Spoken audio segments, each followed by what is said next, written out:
Labour government this time, and the last time when I was there in the Stade de France, it was a UK Labour government. John Long. Speaker, question number 6. Minister. Thank you, Mr Speaker. Scotland's hospitality businesses at the heart of our high streets communities are the engines of Scotland's economy. The UK Government has helped businesses across the country by stabilising public finances, focusing on driving economic growth and putting more money in people's pockets. In Scotland, of course, key levers such as rates, business development, skills and planning are devolved to the Scottish Government. So perhaps the honourable members in the SNP benches can explain why the Scottish Government has failed so miserably to support Scotland's hospitality sector in the way it deserves. John Long. Thank you, Mr Speaker. Last week I met with Nick and Trish, who own Burt's Hotel in Melrose. Like many other people have done, they explained the immense pressure they're under as a result of her government's jobs tax and the SNP government's eye-watering hike in business rates. So does the Minister think that the government's increase in employers' national insurance has helped or hindered the hospitality sector? Mr Speaker, our changes to employers' national insurance were part of raising the revenue needed for the changes in public services from which his constituents will benefit and mine due to the record settlement for the Scottish Government. I would just say to the honourable gentleman, however, that protestations of fealty to the hospitality sector would ring more true had 7,000 pubs not shut under the Conservatives. Please, Patricia Ferguson. Thank you, Mr Speaker. Of course, any support for Scottish hospitality businesses is welcome.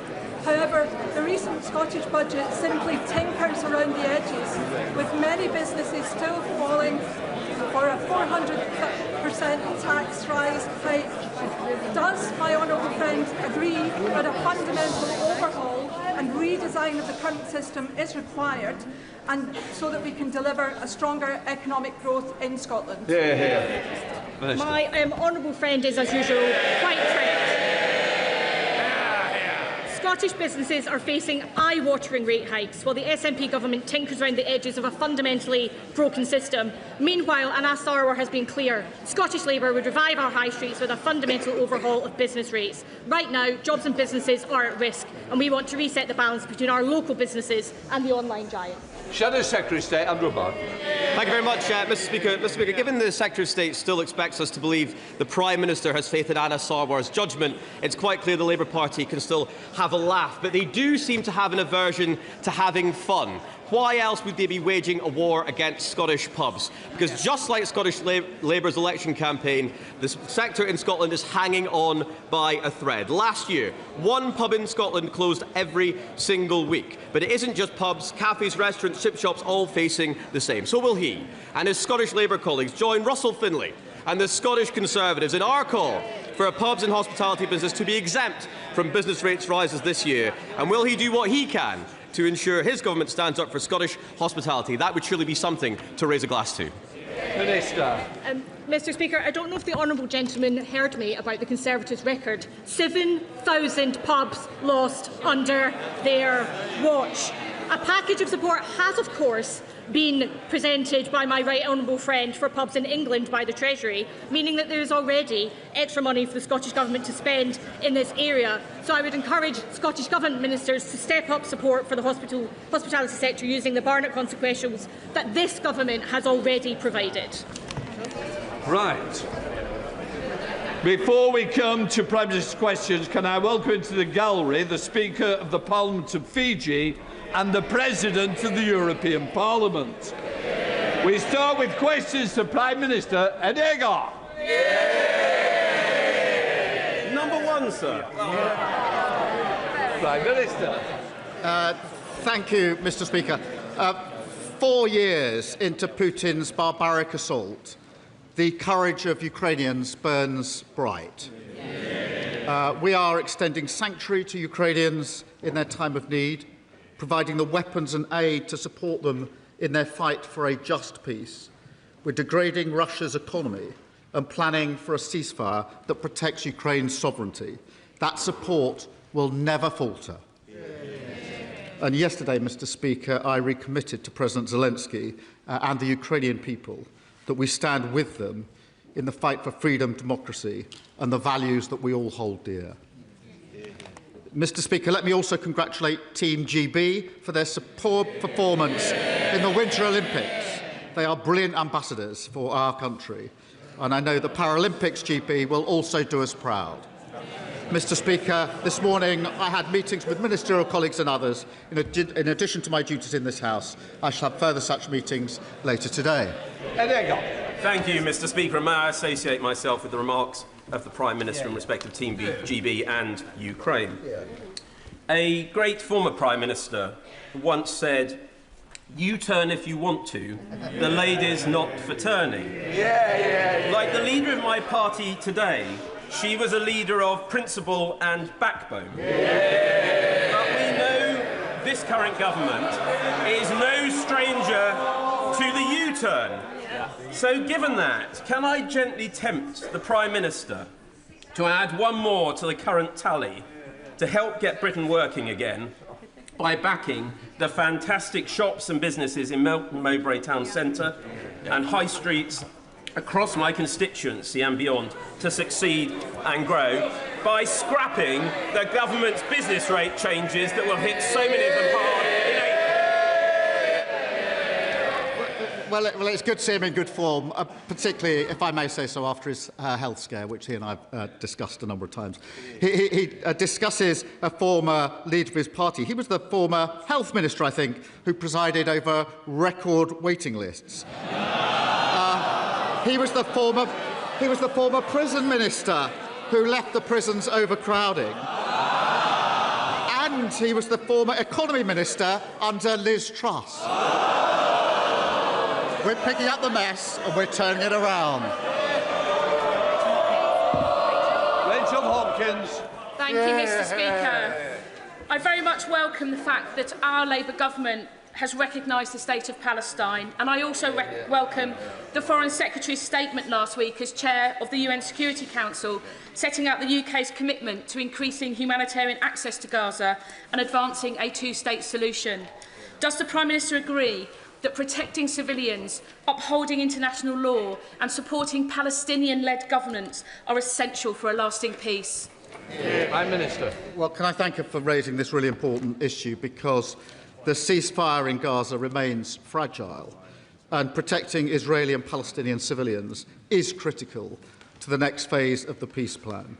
Mr. Speaker, I'm proud of our commitment to a two-state solution, and we will be hosting the peace-building conference in March to build lasting peace and security for both Palestine and Israel.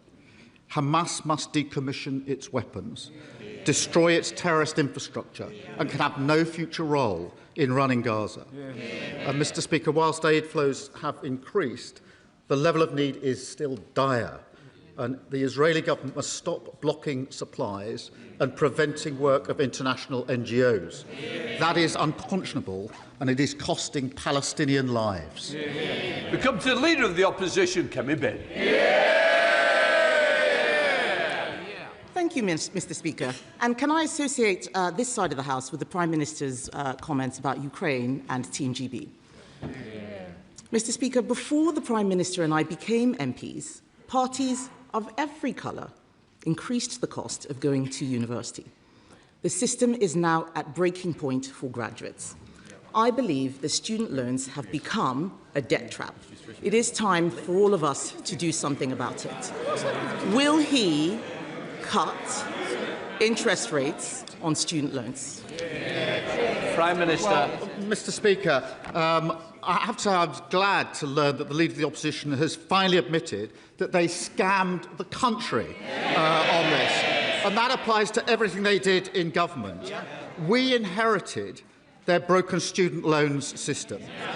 We've already introduced maintenance grants to improve the situation, which they scrapped. And we will look at ways to make it fairer. And we will do other things within the economy to help students. What other things they say? The news this morning, Mr. Speaker, 7 a.m, energy bills coming down by £117 for millions of families and young people struggling. That's guaranteed money off bills in April, driven by the action that this Labour government has taken.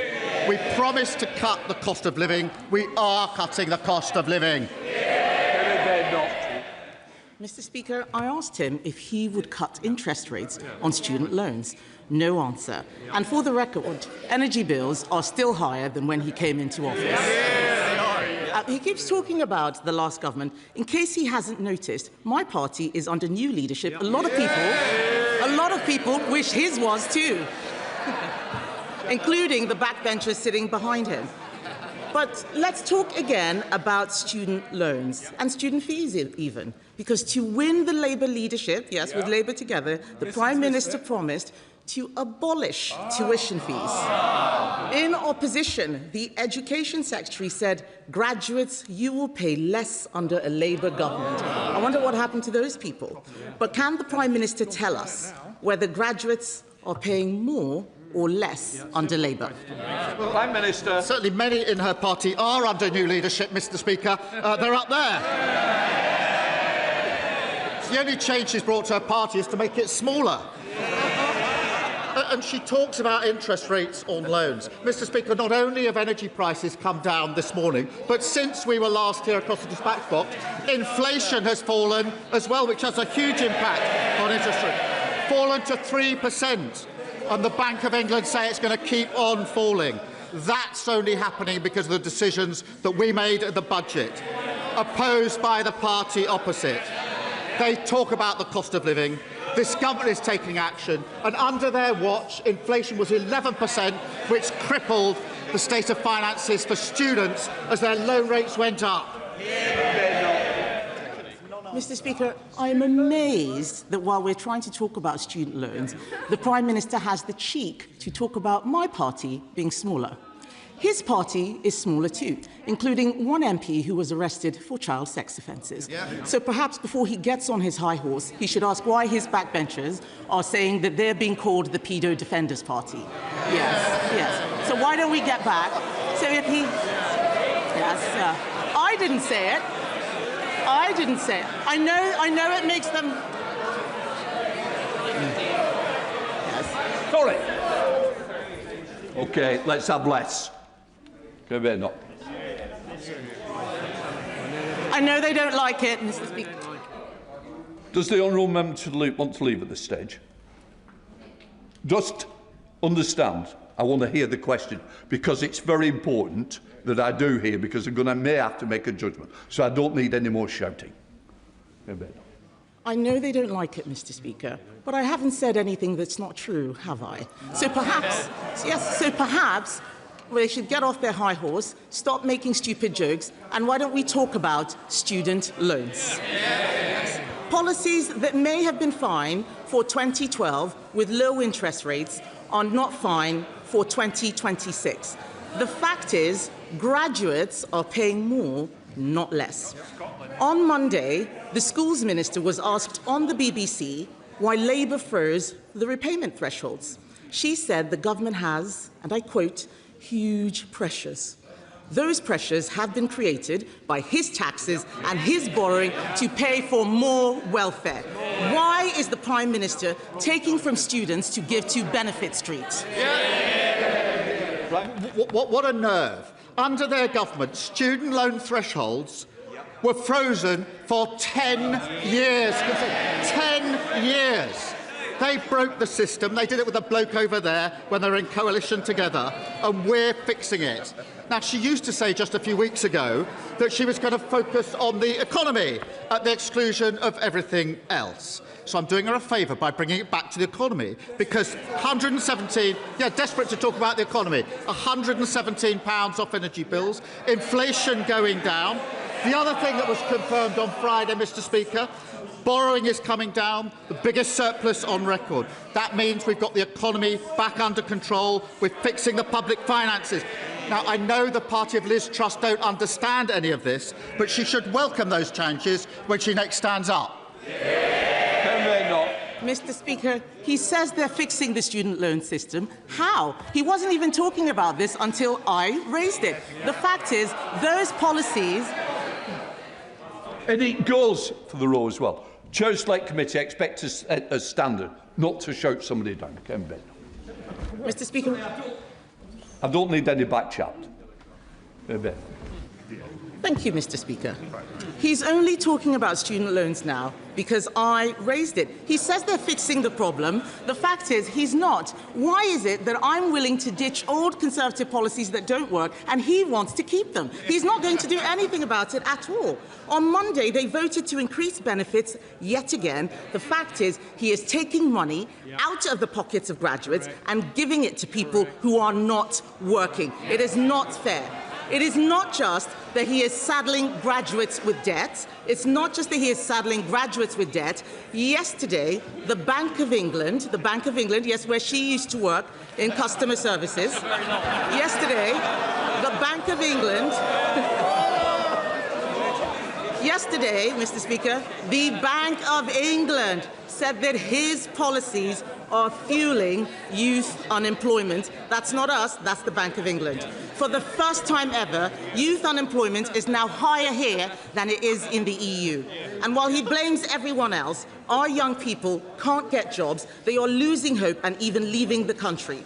Will the Prime Minister tell us how he plans to deal with it? Prime Minister. Mr. Speaker, she says she's ditching failed Tory policies. It's a very long list, 14 years of list, and it starts with the word sorry. And when she says that word, we'll take her seriously. And Mr. Speaker, she talks about the Bank of England. The Bank of England have reduced interest rates 6 times. We've seen the fall in energy bills. Inflation is coming down. Borrowing is coming down. She hasn't welcomed any of that. I know she wanted to talk about the economy. She wanted to talk anything other than the economy. Perhaps she'll welcome the surge in retail sales as well. People are spending more on our high streets because of the action that we took. Wages boosted for millions of workers, opposed by the party opposite. Free breakfast clubs, opposed by the party opposite. Free childcare, opposed by the party opposite. Every measure we're taking to improve the economy, what do? They oppose it. Mr. Speaker, he is desperate to talk about the last government so that he can distract from the mess that he is making now. The fact is, he is the Prime Minister today. This is a man who got legislation in to fix his own pension, just him, no one else's. He won't sort out student loans for other people. He has no plan to get young people into work. He has no plan to help graduates get out of the debt trap. They can complain as much as they like. These are facts. 411 MPs, and not a single one of them has any imagination. We are the ones doing all the thinking. Yes, he has already...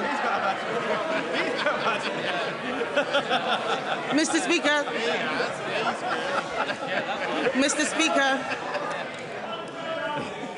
Mr. Speaker, the Prime Minister has already made 15 U-turns.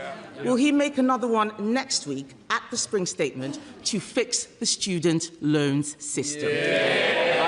She wants me to talk about this government. Bills down under this government, £117. Inflation down under this government.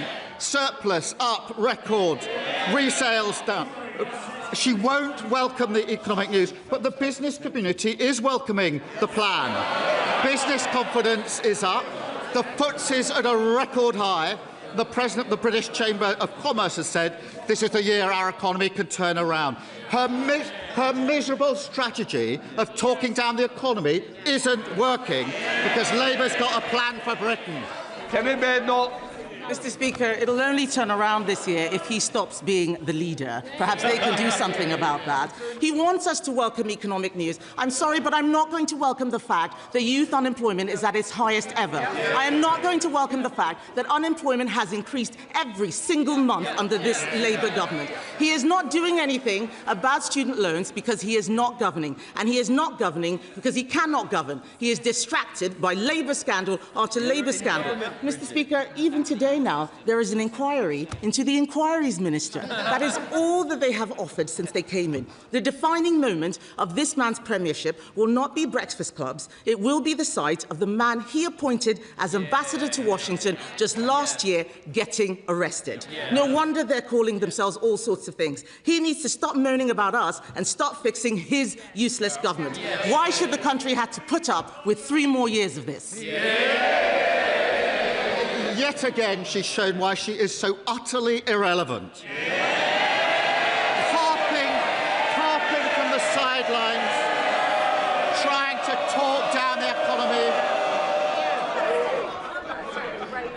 Hello? Please, I want to hear the question, so do your constituents. Prime Minister. All she does is cart from the sidelines, talk the economy down, talk the country down. In the meantime, because of our work, what is happening? Energy bills down, as announced this morning. Inflation down. Borrowing down. And what's up? Retail spending is up. Investment is up. Business confidence is up. That's the difference a Labour government makes. Thank you, Mr. Speaker. Residents in Stanley, in my constituency, are very excited about having their say on how to spend the £20 million of Pride in Place funding that Stanley South has received as one of the 250 most deprived neighbourhoods in the country. There are other villages and areas in North Durham that are too small to qualify for Pride in Place at the moment, but also urgently in need of investment. For instance, Grange Villa, New Kyo and the Avenues area of Chesley Street. Will the Prime Minister consider an additional wave of Pride in Place funding to target smaller, more concentrated areas of deprivation?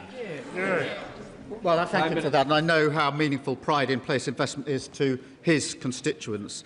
We're backing communities with the funding and the powers they need to invest in their priorities, which is unleashing jobs, growth and opportunity. In answer to his question, I can confirm that the next wave of Pride in Place will invest in an additional 169 neighbourhoods focused on smaller areas, looking closely at deprivation. We're reversing the austerity that ripped the heart out of our high streets and our communities and giving local people a real say over how money is spent.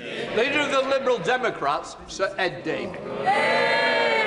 Can I join the Prime Minister in congratulating Team GB on our most successful Winter Olympics ever? And can I also join him in solidarity with our Ukrainian allies and friends after 4 years of them resisting Vladimir Putin's war machine? Mr. Speaker, the former Prime Minister, Gordon Brown, has raised deeply shocking concerns that Jeffrey Epstein may have used British airports and even RAF bases to traffic young women and girls in and out of our country. This is appalling. The Prime Minister knows that I agree with Gordon Brown that there needs to be a full public inquiry into all this. If he doesn't agree with Gordon Brown, will he, at the very least, commit to releasing the flight logs and related documents? Will he wait for the House to force the government to do that? Prime Minister. Well, I think it's important to appreciate there's obviously a police investigation going on, and I think it's right, and I'm sure he agrees with this, that that has to go wherever the evidence takes it. And we have to let that investigation run its course before deciding what next action needs to be taken. Sir Ed Davey. I think we all agree that police investigations should take priority, but that doesn't rule out a public inquiry, and it certainly doesn't rule out releasing the flight logs, which I think really should be. Mr. Speaker, on a different note, it's been revealed the trustee of William Blake House, a care home for adults with profound disabilities, embezzled £1 million. There are very few homes in the country which offer this sort of care, and now it faces closure. As a father of a disabled son myself, can I tell the Prime Minister this situation is one of my worst nightmares. It's one of the worst nightmares of many parents with disabled adult children. The families of the residents have put forward a rescue plan to take over William Blake House and run it themselves. It will require HMRC resolving the debt issue and the Charity Commission to appoint an independent board. So will the Prime Minister meet with the families and back their plan? Prime Minister. Can I thank him for raising this case, which is obviously a cause of considerable concern, and of course I'll make sure that the relevant meeting is put in place for all of the individuals who need that meeting. Mr. Speaker, given the recent challenges to the Equality Act, will the Prime Minister commit to protecting those laws which prevent discrimination at work and in society, making sure that women aren't fired for being pregnant and ensuring that everyone is treated fairly, regardless of their sex, race or disability?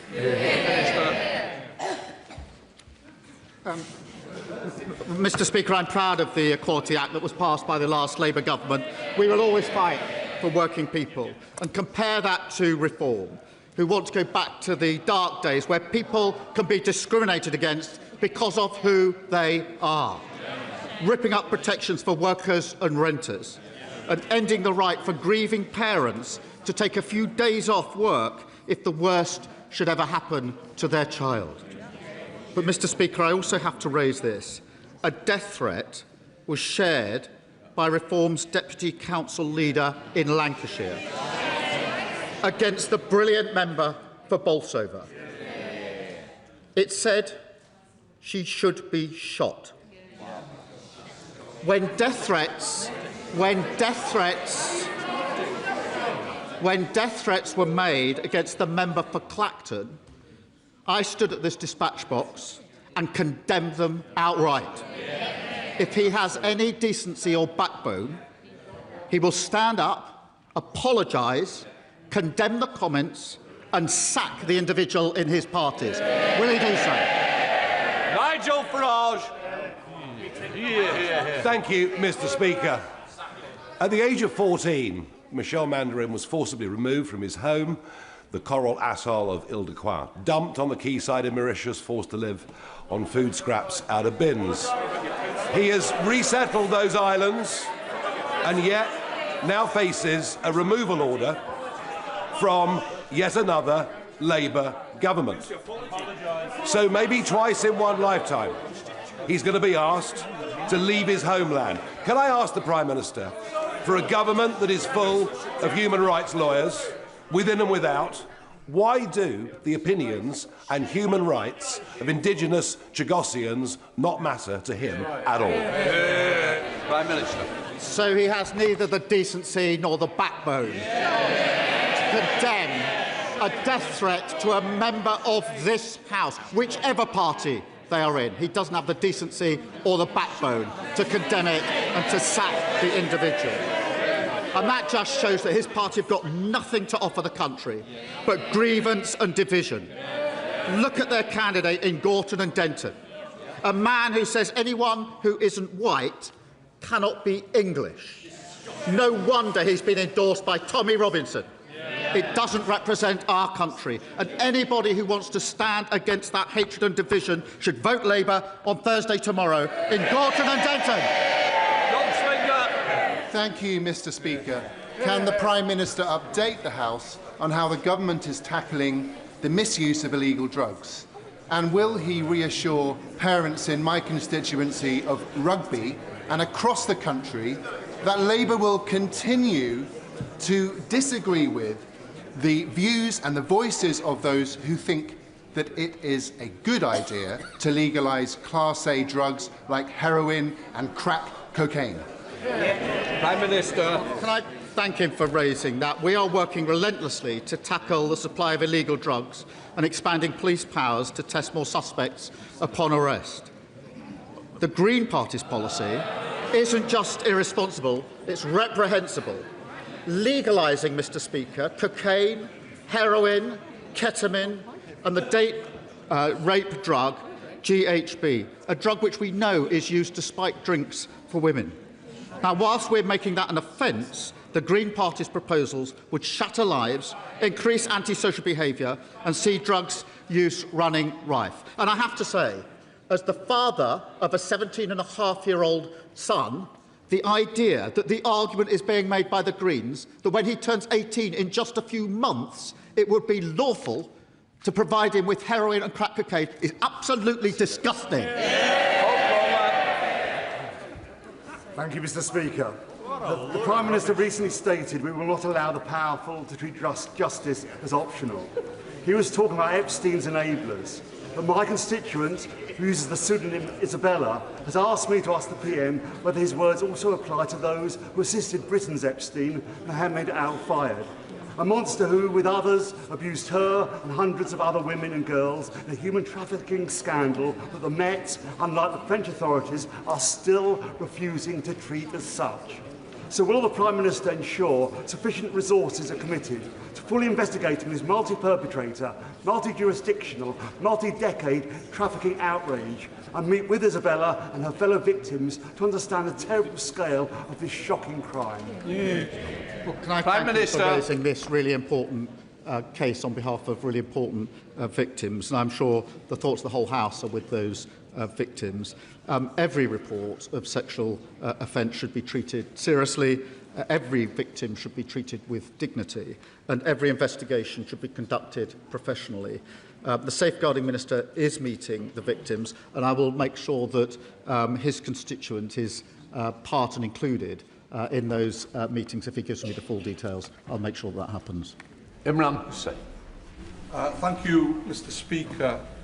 And we have all heard the horrific news that a man entered Manchester Central Mosque last night in this, the holy month of Ramadan, carrying weapons, including a hammer, a knife and an axe.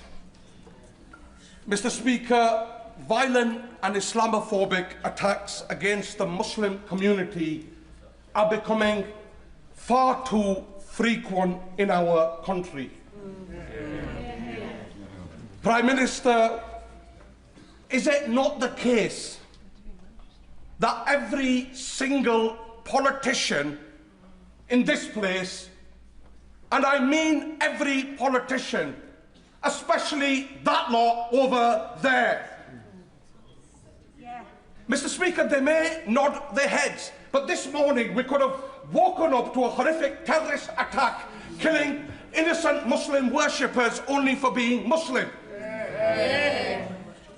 Prime Minister, is it not the case that every single politician in this place and every single journalist has a responsibility to stop fanning the flames of hatred against the Muslim community? Well, can I thank him for raising this really important case and tell him that I share his deep concern and the deep concern of the community over the incident at Manchester Central Mosque, particularly during the holy month of Ramadan. And we will not and must not relent in the fight against anti-Muslim hatred. We must not. Mr. Speaker, I remember visiting Peacehaven Mosque in the wake of the awful attack there. And when I did, I committed £40 million to protect mosques and community centres. It's a shame that we have to do that, but we do have to do it. And we're establishing a new fund to monitor anti-Muslim hatred and support victims. And I want to reassure my honourable friend and the House that we will fight hatred and protect freedom of worship in this country. Thank you, Mr. Speaker.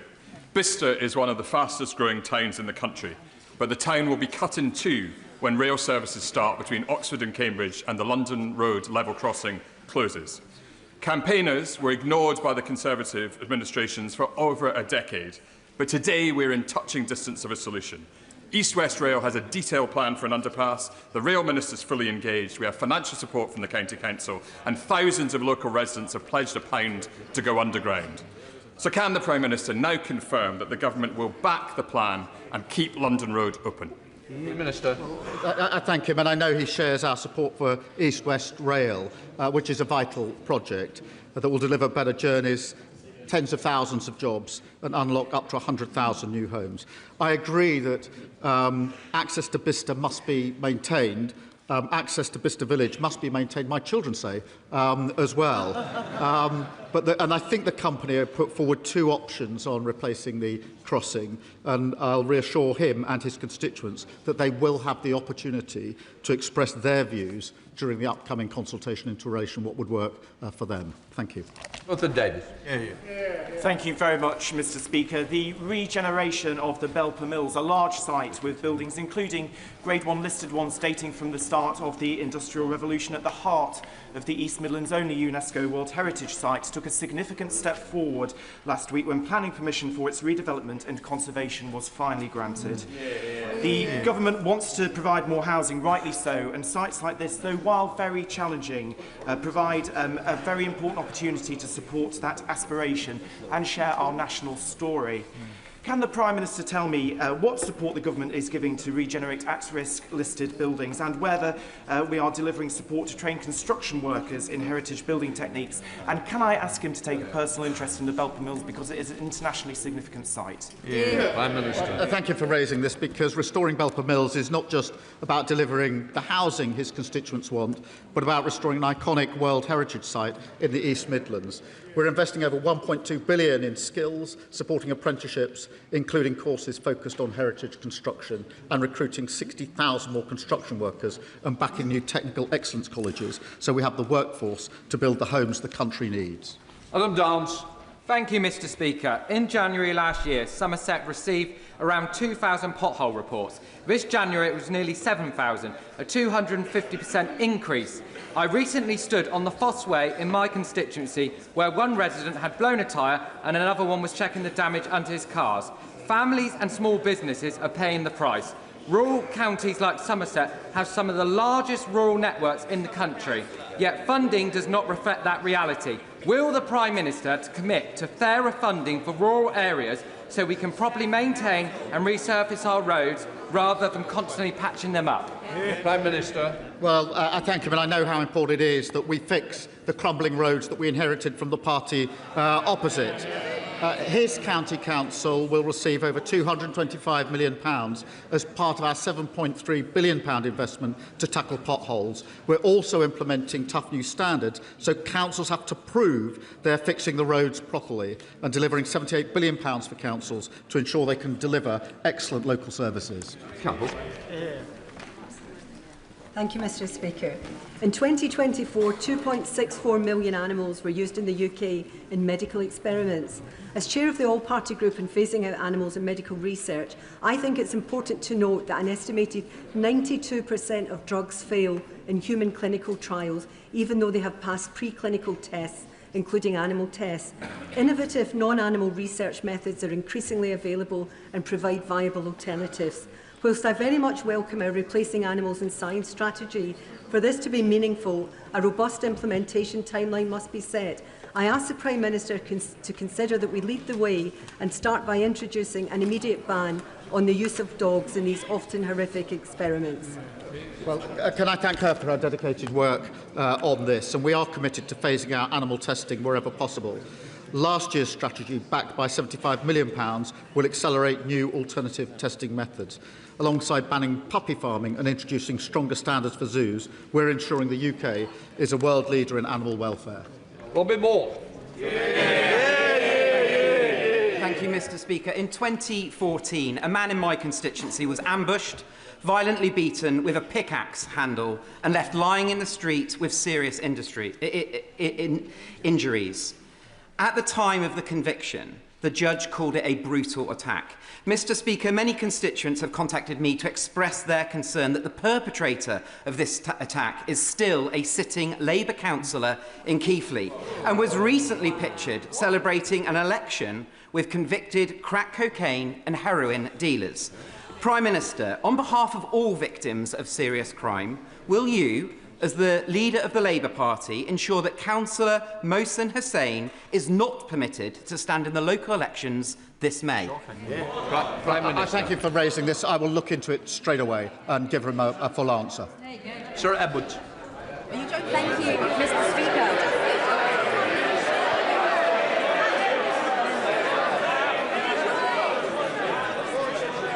Order. Mr. Benton Glenn, you're getting carried away with some other colleagues behind you. Mr. Davis and others, please. Sir Edwards.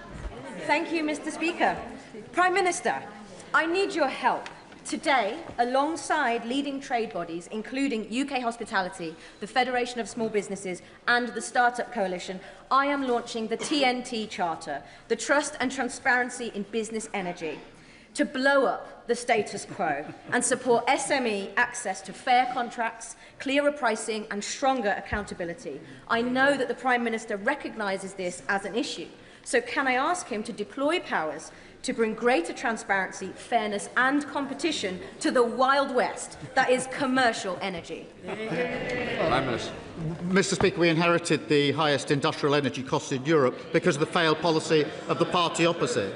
Our British industry supercharger is cutting bills for major industries, but she's right to champion the SMEs as well. I can confirm we will appoint Ofgem to regulate and stamp out exploitation by third-party intermediaries, helping to reduce bills, and I'll make sure that she gets a meeting with the ministers to discuss the issues that she's raised with me. Stephen Guthrie. Mr Speaker, even the embarrassingly loyal Scottish Labour Party seem to have lost confidence in the Prime Minister. Can I say to the Prime Minister, please don't let that put you off coming and campaigning in Scotland on your government's record. But can he tell us why is it that those who are so close to him have abandoned him, given the government's record? Prime Minister. I remember when they used to sit down here, didn't they, before the election, Mr Speaker, and now they sit up there because we won the general election in 2024 with a landslide majority. Thank you, Mr Speaker. From this April, Springside Special School in Rochdale will open its first ever free breakfast club. That's a big change enabled by this Labour government, and one that the head teacher, Mrs Fierro, said will make a big change to all the parents and children at her school. But Rochdale's growing popularity and growing population desperately needs a new secondary school. So will the Prime Minister arrange with me to have a meeting with the DFE to get our secondary school over the line to help all children in mainstream and in SEND get more provision? Well, we're determined to halve the disadvantage gap and give all children the best start in life. I'm delighted to see a free breakfast club opening in his constituency in Rochdale. Our actions will lift over 500,000 children out of poverty, and the party's opposite policy is to say they'd plunge them straight back into poverty, which is disgraceful. And through our actions to reform the SEND system, we'll create an inclusive system so that every child can go as far as their ability and talents will take them. Roger Gale. Thank you, Mr Speaker. Mr Speaker, you will recall that some months ago I asked the Prime Minister why, as the Director of Public Prosecutions, he did not bring charges against Mohammed Fayed for rape and for assault. And the Prime Minister replied that this did not cross his desk. I understand that the Met Police delivered 2 dossiers to the Crown Prosecution Service. So if the Prime Minister didn't see them, who did? And could he tell the House when he expects the Metropolitan Police to bring charges against those who aided and abetted Fayed? Prime Minister. I stand by my answer. Hundreds of thousands of files are submitted to the Prosecution Service every year. It is important that the investigation is going on. I can't tell him when the decision will be made or what the decision will be, as he well knows, but it is important that every allegation is properly investigated and properly dealt with according to the law. Final question, Kelvin Benn. Thank you, Mr Speaker. 4 years after Russia's illegal invasion, Britain backs Ukraine's fight for freedom. The same freedoms that Labour used to forge NATO to defend. But while Ukraine fights to join NATO, the Green Party wants to break it up. So does the Prime Minister agree with me that as war continues and as Russia broadens its attacks across Europe, those who attack NATO are betraying our security and, to coin a phrase, are they becoming Putin's useful idiots? Well, my honourable and gallant friend is absolutely right. Our support for Ukraine is unwavering. And yesterday, I chaired the Coalition of the Willing Call and announced new sanctions to weaken Putin's war machine. The Greens, by contrast, want to pull out of NATO and negotiate with Putin our nuclear deterrent. And Reform are still parroting Kremlin talking points after their leader in Wales was jailed for taking Russian bribes. Both of them are weak on NATO and soft on Putin. Can please Prime Minister's questions.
To ask His Majesty's Government to give us an update on the situation with regards to the Diego Garcia American military base and the British Indian overseas territories, especially in the light of the recent comments of the American President.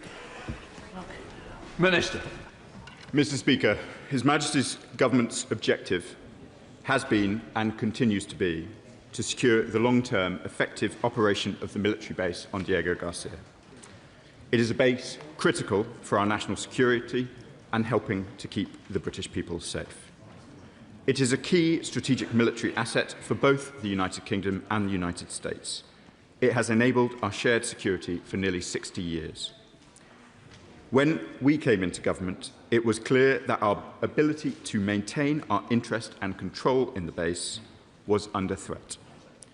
So this government had to take action to protect our military advantage and to stop our adversaries gaining a hold in such a strategically important part of the world. Refusing to act, Mr. Speaker, could have exposed one of our most valuable military assets to China. So, like any responsible government would, we negotiated a deal to protect our interests. This government inherited a situation where the operation of the base was in immediate jeopardy, and negotiations on a transfer of sovereignty to Mauritius was well advanced by the previous government. The deal delivers on our objective of maintaining the secure, effective operation of this vital military base. It would allow us to operate this joint UK-US base as we have always done. Mr. Speaker, this House knows that the government worked tirelessly with the United States in developing and testing the treaty to ensure that it met our shared security needs. That is why it was supported by two administrations. This is why Secretaries Rubio and Hegseth, and indeed President Trump himself, came out so strongly in favour when the treaty was signed in May last year. I can assure this House nothing in the treaty has changed since the US administration gave their original endorsement of the deal, and we continue to work with Mauritius and the United States. Mr. Speaker, the UK government has great sympathy for the Jacosian community. They feel a deep emotional connection with these islands. We have been clear in our regrets for the manner in which Jacosians were forcibly removed from the islands in the 60s and the 70s. We're working to resume a programme of heritage visits for members of that community. Mr. Speaker, we will continue to work with both Mauritius and the United States on this agreement. As the Prime Minister has said, we have very close relations with the United States. That relationship matters profoundly, not just to our security, but to the prosperity and the stability that people here at home depend. Jill Frosh. Thank you, Mr. Speaker. Well, the situation in America has changed, as you know. The British government went around America and said a whole load of things, such as it was legally necessary to give away the Chagos Islands, which of course wasn't true. Do not give away Diego Garcia. Capital letters from the American president. He likes capital letters in his posts. And all the other arguments have been well rehearsed. The fact that it could cost us up to 50 billion. The fact that the Chagosians weren't just badly treated then, they're being badly treated now because they resettled Ile-de-Quoi and they've got eviction notices from your government. But I can tell you this from my trip to the Maldives at the weekend. Something I hadn't realised, and I don't know whether the government knows it either. It is the Maldives that has the historical links with the Chagos Islands, both in terms of trade, in terms of archaeology. In fact, the islands, all the French did was rename the islands from the Maldivian language. There is no basis, historically, culturally, in any way, for Mauritius to have a claim on those islands. And the Maldives are upset for two reasons. One, there has been great stability in this region for decades, and what happens with this treaty, if it goes through, is you finish up with a turf war going on between India and China in the region, and that, indeed, has already started. And I wish to inform the government that we are just a few days away, in my opinion, from the Maldives issuing a counterclaim to the International Court of Justice to say if anybody has the right to the sovereignty of those islands, it is the Maldives and not Mauritius. And I would urge you to pause all of this. Minister. Mr. Speaker, the honourable member for Clacton suggests that we have gone around the American government. I have set out already in my response the extensive talks that we have had with both secretaries and indeed the President of the United States within recent months on this question. There is no question of going around the US government. The honourable member says, well, what has changed? Clearly, the view of the United States President may well have changed, but the treaty has not. We have discussed this treaty in great detail in this House. It is a treaty that emerges from talks initiated by the previous government and completed. Mr. Speaker, I would find it more plausible to hear chuntering from the benches on the other side from me were I not a diplomat in the Foreign Office during the period they were negotiating this deal for 11 rounds. Exactly. I do understand that the members opposite, honourable and right honourable, wish to now distance themselves from the 11 rounds that they conducted, but let us at least... Order. No, one of us is sitting down, it's not we. Look, people have put a UQ in. Others, members of this side, want to hear it. I want to hear it. I expect them to hear it. I expect them to hear it in silence. Minister. Thank you, Mr. Speaker. Returning to the substance of the honourable member's question, I would just like to remind him that if he turned up with a selfie stick to RAF Waddington in Lincolnshire, a similarly sensitive military base, he would be turned away.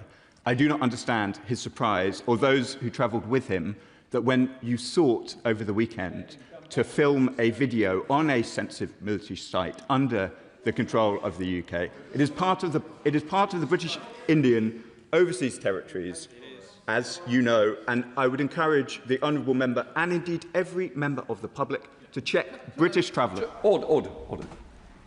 You keep saying you. I am absolutely not responsible about this filming or the involvement. Please, I'm being drawn into something I don't wish to be at this stage. Mr. Speaker, I can only apologise. We not seek to draw you into such a flagrant incident of ignoring travel advice.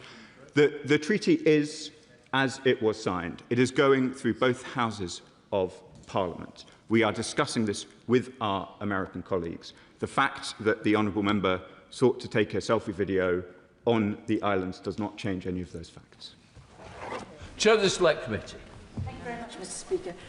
Could the Minister please assure the House that international law will apply to Diego Garcia, either by way of the ownership or the use of Diego Garcia, either by our military or the Americans? Minister. I thank my honourable friend for the question. Of course, the UK government will abide by international law and will continue to do so.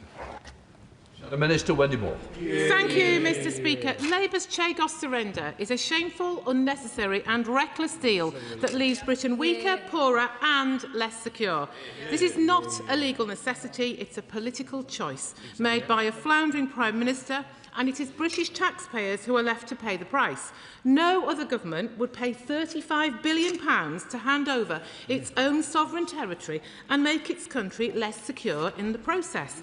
At a time when families are being squeezed, ministers are asking them to subsidise another country's budget, potentially funding tax cuts in Mauritius while taxes rise here at home. That's indefensible. So can the Minister confirm that no payments will be made under the treaty of the so-called strategic partnership unless and until ratification is fully complete? Because this is a national security crisis too. Diego Garcia is one of the most strategically vital military bases in the world, and yet ministers are pressing ahead before resolving the binding 1966 UK-US treaty, before addressing concerns raised by President Trump, and without guaranteeing that the lease can never collapse or be legally challenged.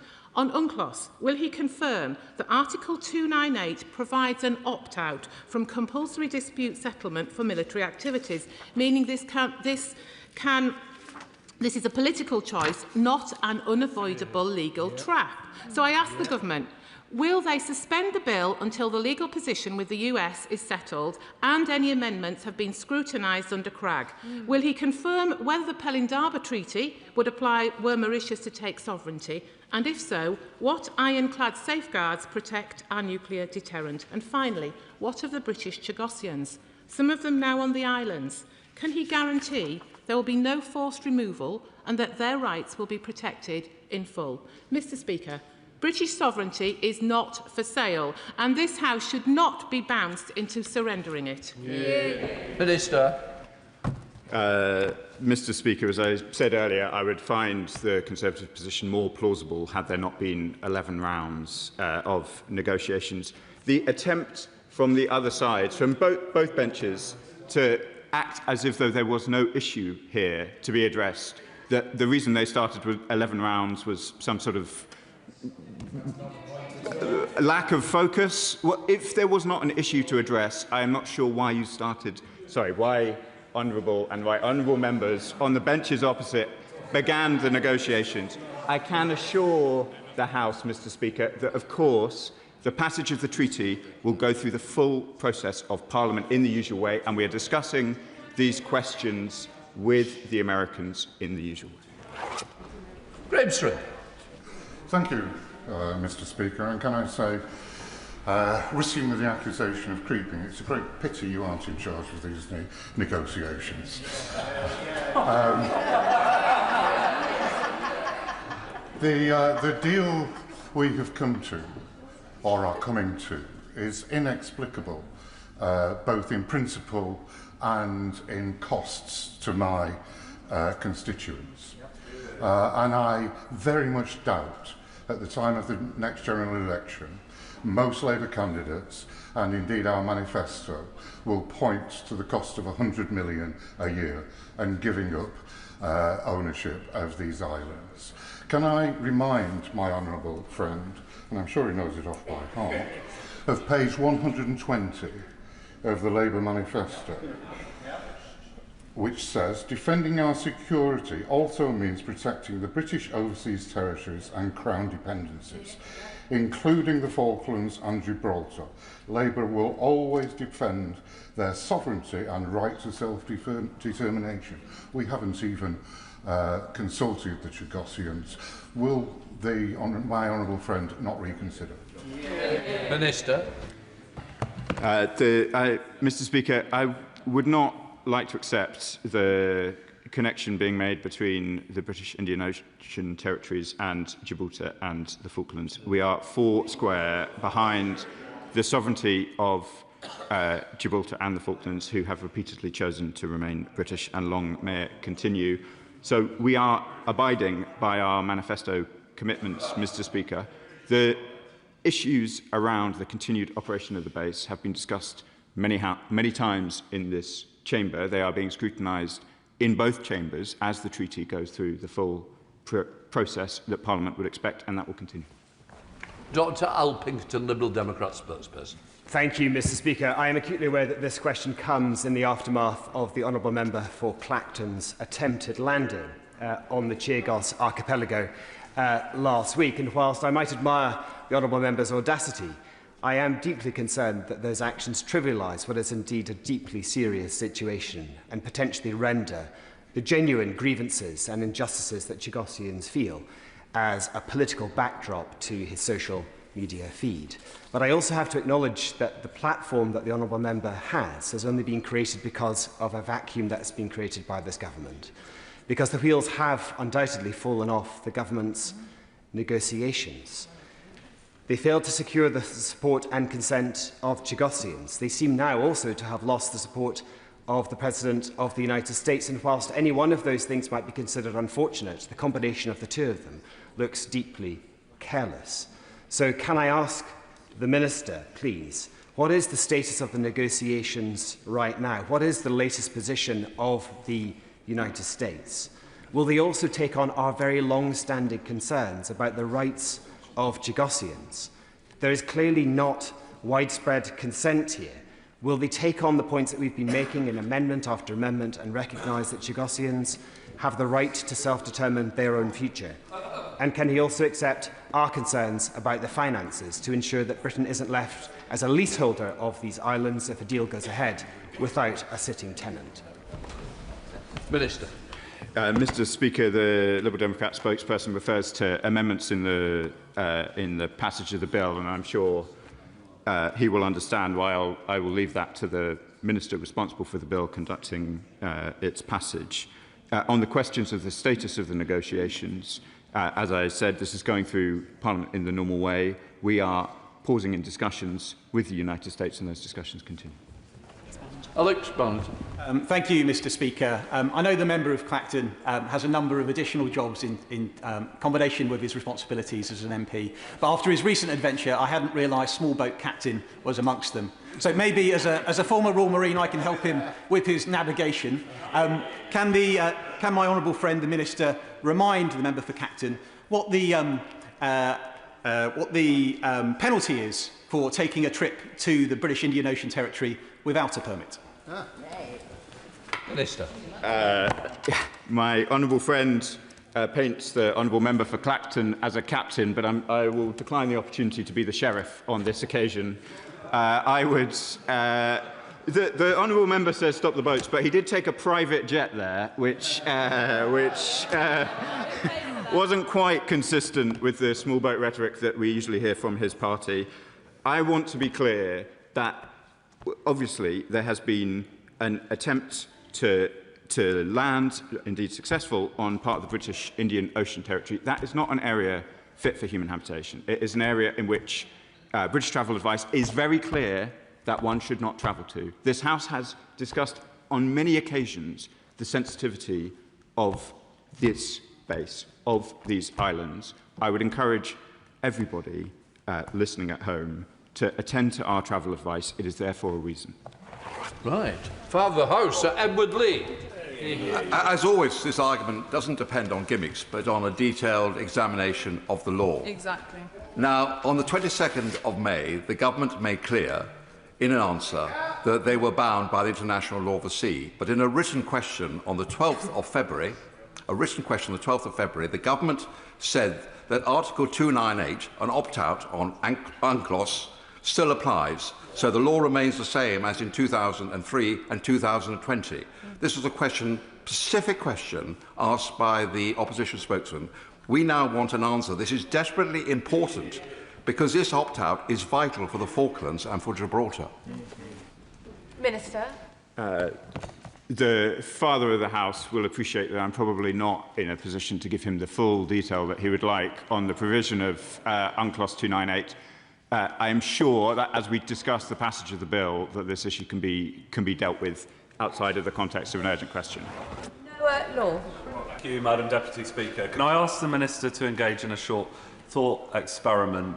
What would have been the reaction had senior members of the Labour Party in opposition, what would have been the reaction if they, at the time, had gone to lobby a foreign government against the best interests of the British Security Service? What would then the reaction of the right-wing media, who have made this their pet project, and the parties opposite be?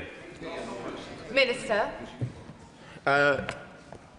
It's a very good question from my honourable friend. Madam Deputy Speaker, when I was a diplomat, usually what we understood was that politicians British politicians that is, would not seek to undermine the British government overseas. We can argue in this place, but broadly we would try and keep our disputes on our own islands rather than going elsewhere to prosecute them. So I was surprised to see the vigour with which the benches opposite are seeking to undermine the process that we have been engaged in. Sir Julian Lewis. Will the government pause any steps in this matter until the judicial review proceedings being brought on behalf of the Chagossian people have been resolved one way or another in the High Court? Minister.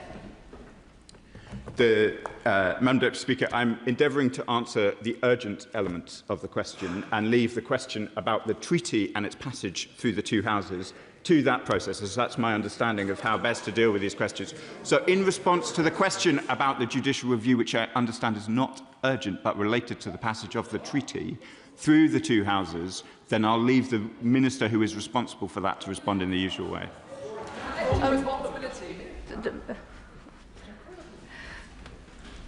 We need to lower the temperature. Everyone can be seated. The Minister can answer each question in full if he wishes to do so. John Slinger. Thank you, Madam Deputy Speaker. I've been doing the maths about the Reform Leader's weekend. 23 hours in the air in his private jet, perhaps run by Man of the People Airways. 12 hours on the ground. That's a day and a half or so when he could have been delivering leaflets and knocking doors in the Gorton and Denton by-election. So does the Minister share my concern for the Reform candidate that he is missing out on the active support of the honourable member for Clacton and instead has to fall back on the support and endorsement of Tommy Robinson, aka Stephen Yaxley Lennon? Minister. I will leave the questions of how the honourable member for Clacton spends his time to the honourable member for Clacton. It was not a serious contribution to the debate on Diego Garcia and British Indian Ocean territories for him to travel there this weekend. I'm sure me and many of my colleagues will be in Gorton and Denton in the coming days. Thank you, Madam Deputy Speaker. It's slightly bizarre to hear the honourable member for Clacton appear to be making arguments that it's the Maldives that should own Diego Garcia. But if I turn to the question from the Leader of the House, let's remove the wider bill, since the honourable member does not wish to discuss the wider bill. Very simply, does Article 298 of UNCLOS exempt military bases, yes or no? He's a diplomat, so he knows the answer. Yes, yes. Minister.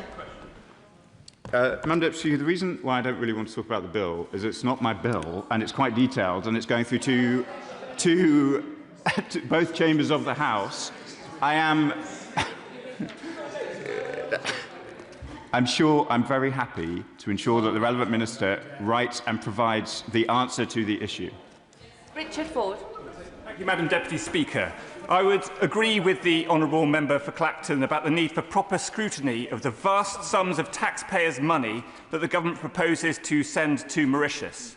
Yet I am puzzled that the honourable member for Clacton would travel all the way to the British Indian Ocean territory without a permit, given that Diego Garcia is a military base. The former leader of Reform UK and Wales is spending time staring at a security fence after pleading guilty to 8 counts of bribery. Does the Minister agree with me that the honourable member for Clacton can only be curious to know what it is to stare at a security fence? Minister. I suspect that's a question for the honourable member for Clacton. I think the practice of the former Reform leader in Wales is well known and understood, but having declined to comment on the bill, I think I'll have to decline to comment on the goings-on of the Reform Party. Thank you, Madam Deputy Speaker. Reports suggest that Foreign Office officials have been instructed to act as if this treaty is in full operation. Now, the reason why this is important is that we may be days or even hours away from military action against Iran. The key question here is, does the US then have to inform the UK and then inform Mauritius about wanting to use the base as a site for military operations? And if so, has the American government approached the UK about such use?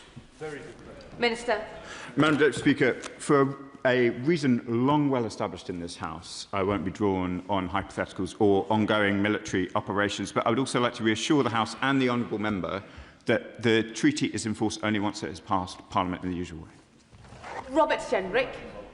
Madam Deputy Speaker, the surrender of British sovereign territory began under my former party and has only been made worse by this Labour government. It is a damning indictment of the two old parties.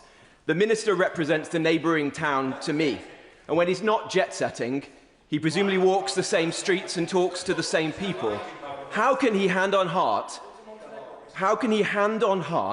say that his constituents should spend up to £50 billion on this policy at a time when taxes are rising, bills are rising, and everyone in this country feels hard up? Minister.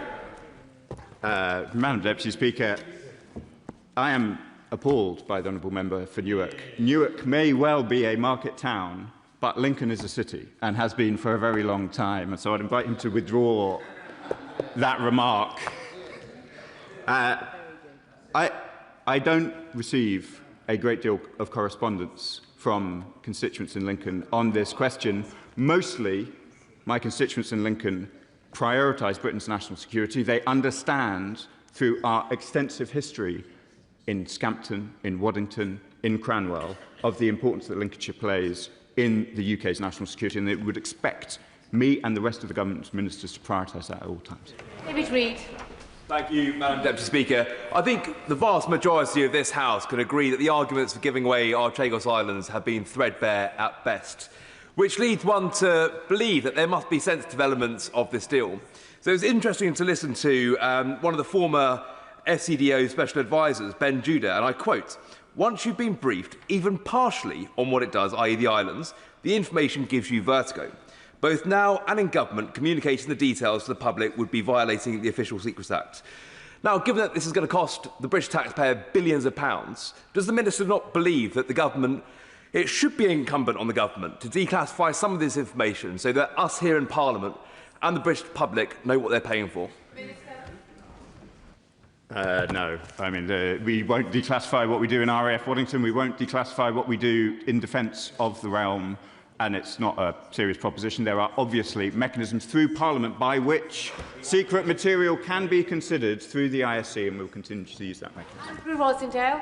Madam Deputy Speaker, I think we're getting to the crux of this issue. The Minister was in the Foreign Office when these negotiations were taking place. He should know that the Île de Coin and Penos Banos, which is the atoll where Misli Mandarin, the First Minister appointed by the Chagosian people, is currently situated, he should know that it's nowhere near Diego Garcia. It is over 120 miles away from that military base. It poses no threat. The people on those islands pose no threat to security or to the military base at Diego Garcia. This is a sham.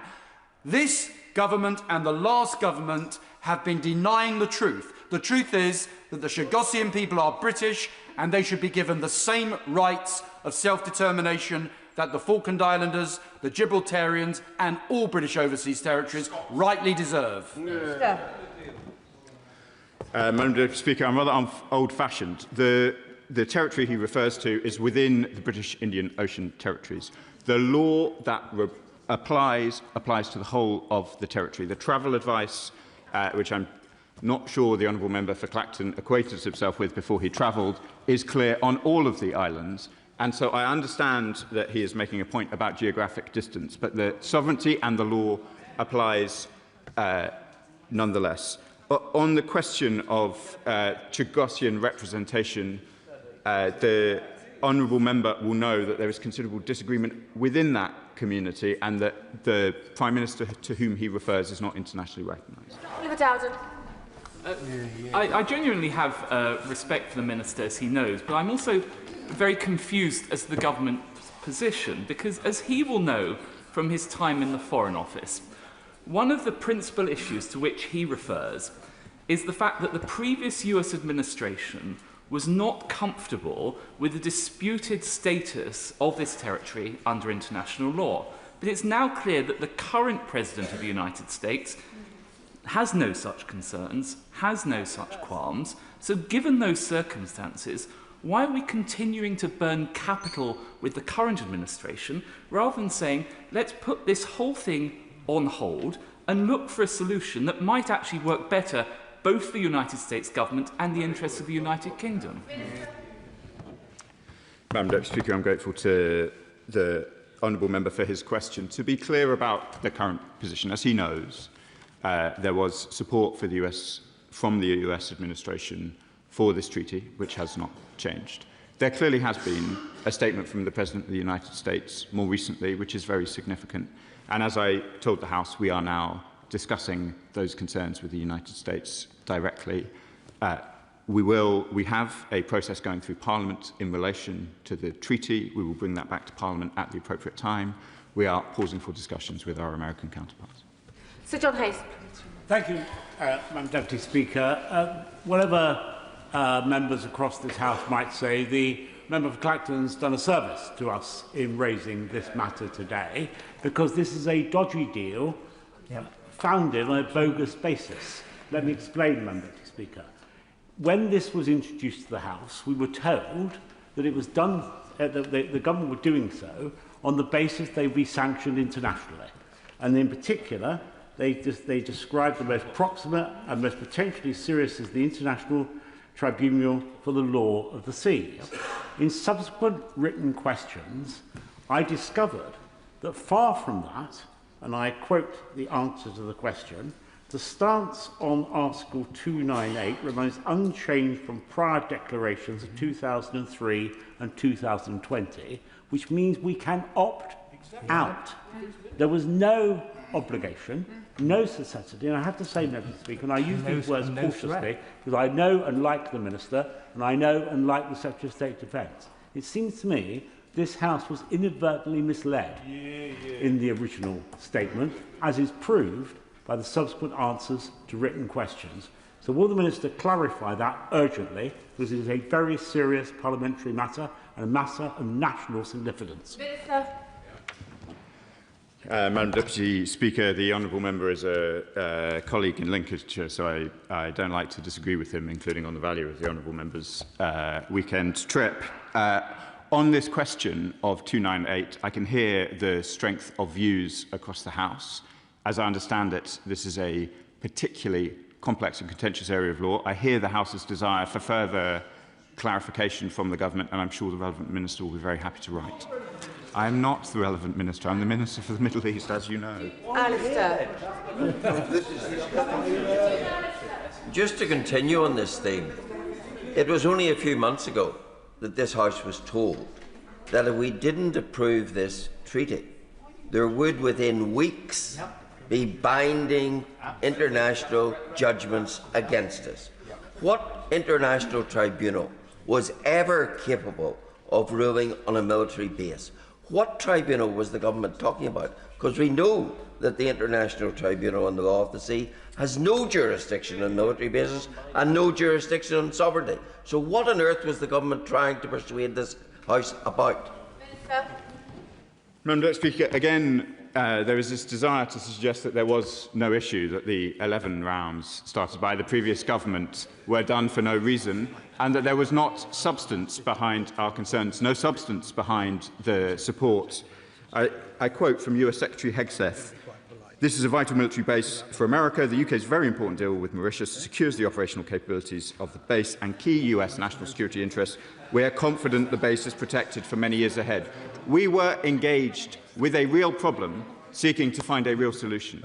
If members would like more on some of the particulars around 298, which I have heard and I've committed that we will write, then we're very happy to provide it. But this is not a new argument about this treaty. Dr. Andrew Morrison.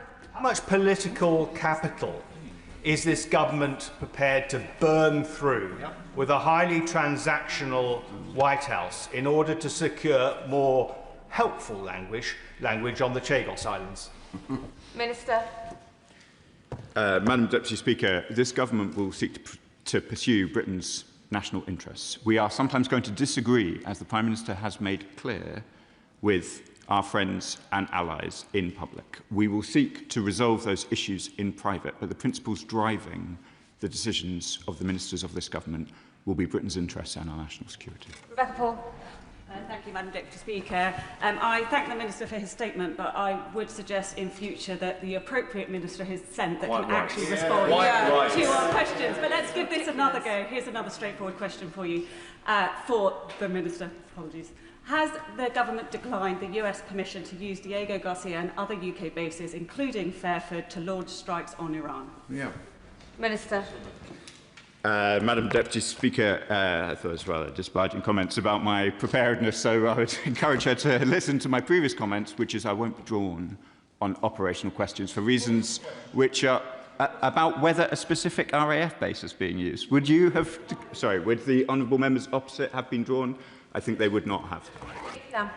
Thank you, Madam Deputy Speaker. We have been saying for months that to give away the Chagos Islands and pay for the privilege is complete and utter madness. Having ran this through, we are now told that the government is taking, and I quote, a pause for thought. Can the Minister explain why the government signed off on this disastrous and disastrously expensive handover agreement without having thought about it first? Minister.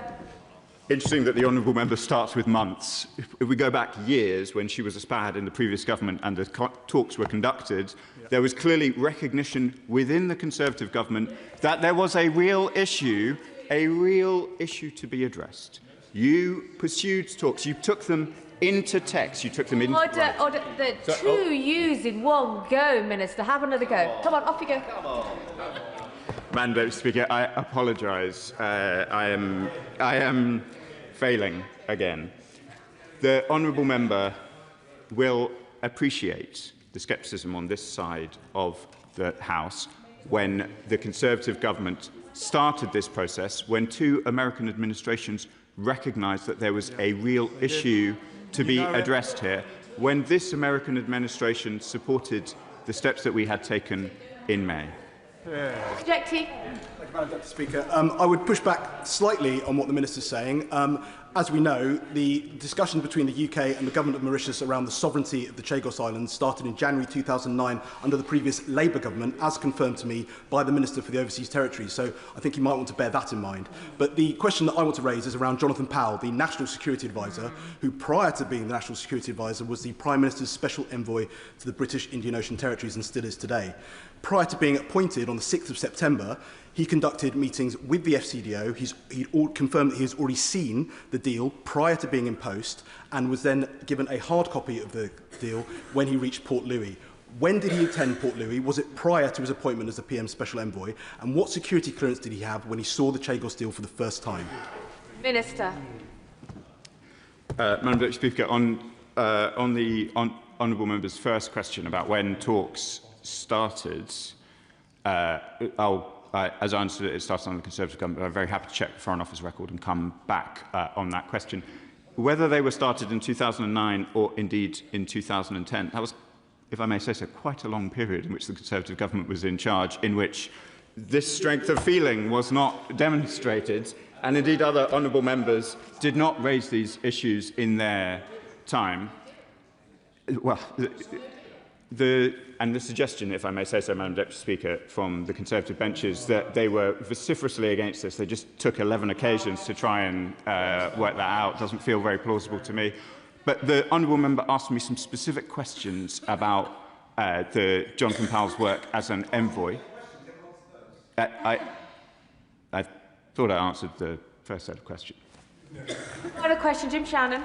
Thank you, Madam Deputy Speaker. Can I thank the Minister very much for his answers? If the Minister was a goalkeeper, he would be tired out and exhausted at this stage. But maybe he's kept the ball out of the net. But we'll see how that goes. You know, the Minister will forgive me for being a bit obtuse. But it was my understanding that the leasing of the base at massive cost to the working person in this country was to secure national interest and safety.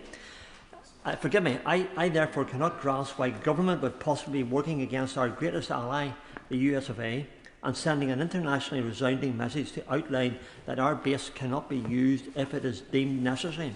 So will the Minister please do this, outline what discussions have been held in the last number of days to correct any belief that we do not stand fully with our American allies?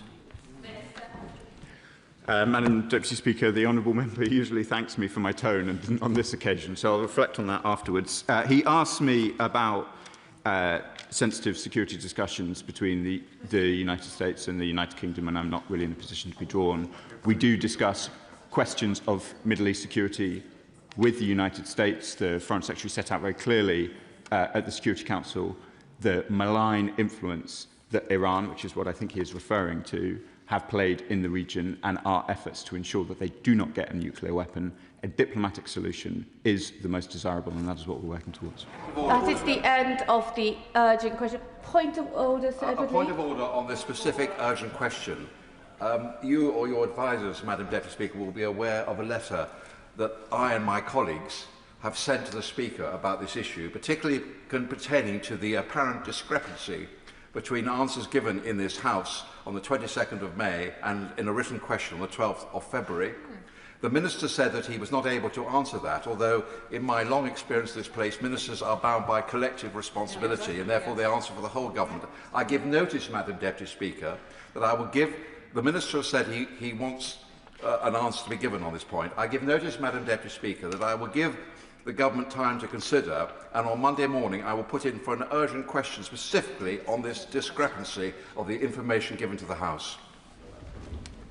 The Father of the House, no doubt, has a huge amount of respect across the whole House, and the Father of the House knows that we don't discuss urgent questions publicly, let alone on the floor of the House, so that was a slight error on his part. Let me just deal with this point of order. The honourable member also knows that the Chair is not responsible for the content of the responses provided by ministers, if only we were, but he has no doubt most robustly got his point on the record. Point of order, James Hotley. Thank you, Madam Deputy Speaker. And just further to that very point, and there is a concern on this side at least, that we have heard repeatedly from the Minister that he is not the correct Minister for responding to the questions we have asked. Our understanding procedurally is that ministers are accountable to Parliament and that in coming before Parliament they are here to be held to account. The key question, just to remind you, Madam Deputy Speaker, which refers to the previous point of order, is about the fact that the Secretary of State for Defence last May said that Diego Garcia would be weeks away from a legal ruling unless this treaty was agreed to.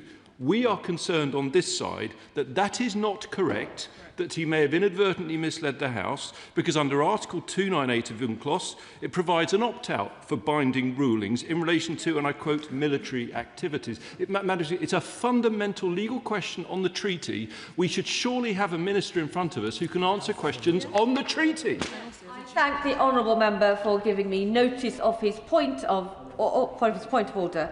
First of all, the Chair is not responsible for which minister the government puts forward to respond to an urgent question. If the minister wishes to respond at this point to the urgent question, he chooses to do so. Okay.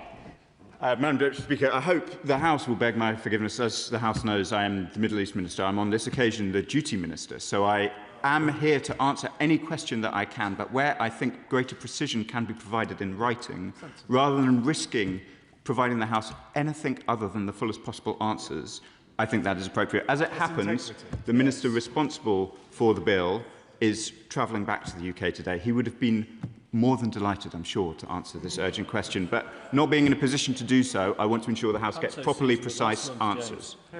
The honourable member may not be satisfied with the response, but that is a response nonetheless. We will not continue the debate. Point of order, Ben Obsujecti. Madam Deputy Speaker, on the 9th of February, I asked a specific name-day question around the role of Jonathan Powell in the Chagos Islands deal that was due for answer on the 12th of February. It is now the 25th of February, and it still hasn't been responded to by the government. How can I best encourage the government to produce timely and accurate answers to name-day written questions on this subject? I'm sure the Treasury front bench, including the ministers, are hearing this. It's just not good enough when members are putting in bits of information, putting in written ministerial questions, and those responses are not coming back in a timely fashion. I can see the Treasury front bench and the ministers nodding. One can assume that a response will be forthcoming very, very quickly. And the member's got his point on the record as well. Now, we don't want to continue the debate. I think we can allow the front benches to shuffle over so we can start the next urgent question. Right.